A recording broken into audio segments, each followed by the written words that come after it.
Samahani ndugu yangu, hebu naomba kidogo ni drop hapo barabarani hapo. Wapi? Nipeleke hapo barabarani ndugu yangu, na haraka kidogo. Sorry ndugu yangu, sorry sana. Kaka sikiliza.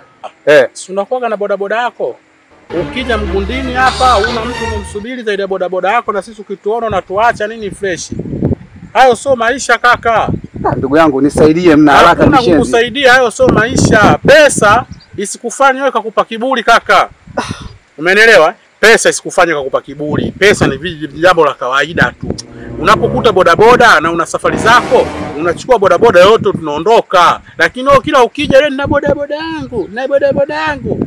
Hayo mambo ya kike kaka. Ndugu yangu dharura, nisaidie ndugu yangu, ni wapi? Unajua hapana kaka.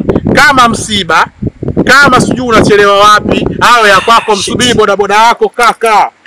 Mbona kitu kidogo tu hicho? Mwanangu nisaidie ndugu yangu. Hapana, nitakusaidiaje ndugu yangu kwa hili?